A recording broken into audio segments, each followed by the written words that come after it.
سیماہم فی وجوہہم من اثر السجود، عام ترجمہ میں نے عرض کیا تھا نا کہ سجدوں سے ان کے ماتھے کے اوپر ایک نشان پڑ جاتا ہے، وہ جسے مراب کہندے نے اصل میں تو محراب ہوتا ہے، پر ہر پنجابی تے پھر کٹ کے گل کر دینا مراب کہندے نے انہوں، یہ جو ماتھے پہ نشان پڑتا ہے گھٹا، قرآن عزیزان من ایسی بات نہیں کرتا۔ من اثر السجود،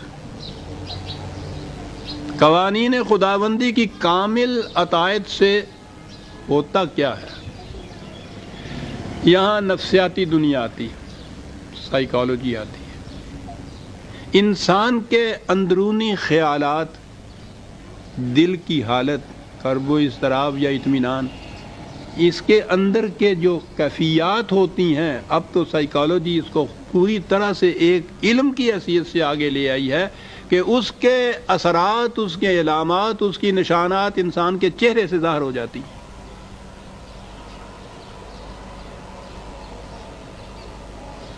آپ کو پتہ نہیں اس کا تجربہ ہوا نہ ہوا کہ یہ درویش تو اپنی ذات بتاتا ہے، ایسے ایسے فرقوں سے واسطہ پڑا جن کے دلوں کے اندر بغض اور عداوت اور نفرت کی آگ ہر وقت جلتی رہتی تھی، سینکڑوں ہزاروں میں ایک کھڑا ہو تو پہچانا جاتا تھا کہ یہ وہ ہے، ہر وقت نفرت کی آگ جن کے سینوں کے اندر ہو، چہروں سے پہچانا جاتا ہے۔ اور چھوڑ دیجئے اس لمبی بات کو، تو غصے میں، خوشی میں، طمانیت میں، عدم اطمینان میں، حسد اور رشک کے اندر، یہ تو انفرادی طور پہ بھی آپ دیکھ سکتے ہیں کہ زبان سے وہ کچھ نہ کہے، وہ چہرے کے اوپر اس کے نشانات، اس کی علامات ایسی حویدہ ہوتی ہیں کہ تحریر وہ کچھ نہیں بتا سکتی جو وہ علامتیں بتا سکتی۔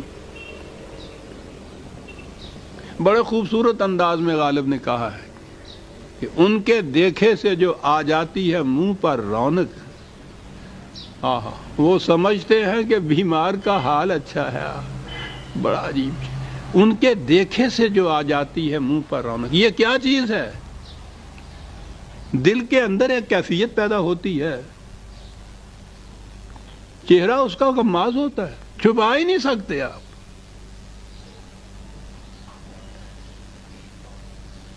قوانین خداوندی، اس کی مشیت، اس کے نظام کی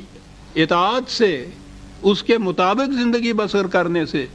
قرآن کہتا ہے کہ الا بذکر اللہ بتطمئن القلوب، اس سے قوانین خداوندی کو ہر وقت سامنے رکھنے سے دل کی حالت ایک طمانیت کی ہوتی ہے، سکون کی ہوتی ہے، اطمینان کی ہوتی ہے، اور جب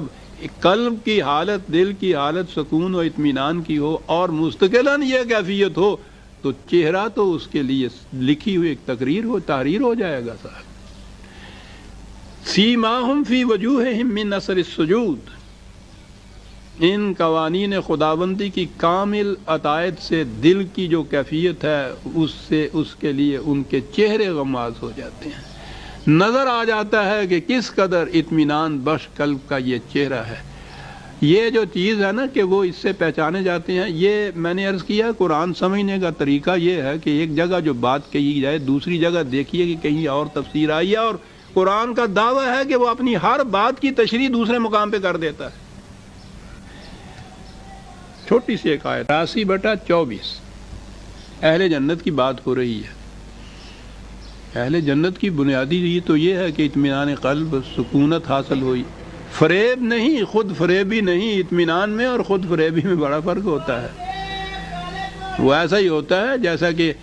فطری طور پر انسان کو صحت میں نیند آئے اور افیون کھا کے جو نیند لائی جائے، دونوں میں یہ فرق ہوتا ہے۔ اہل جنت کے متعلق کہا ہے کہ تعرف فی وجوہہم نظرۃ النعیم، کیا بات ہے کہ وہ آسائشیں اور آرام اور مسرتیں اور خوشیاں جو اس زندگی میں انہیں حاصل ہوں گے،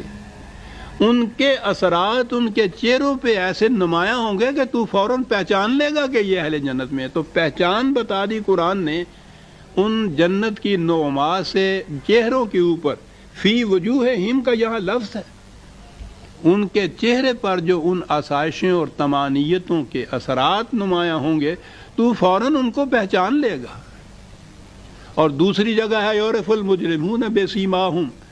وقت ہوتا تو میں وہ انجیل کی آیات بھی آپ کے سامنے رکھتا، ان کو بھی وہ آیات ہی کہتے ہیں. ویسے انجیل مارک کی انجیل، مرکز جس کو کہتے ہیں، اس کی انجیل کے 4 باب میں آپ دیکھیں گے کہ وہ علامات دی ہوئی ہیں نبی اکرم صلی اللہ علیہ وسلم کی اور آپ کے ساتھ صحابیوں کی جماعت کی علامت.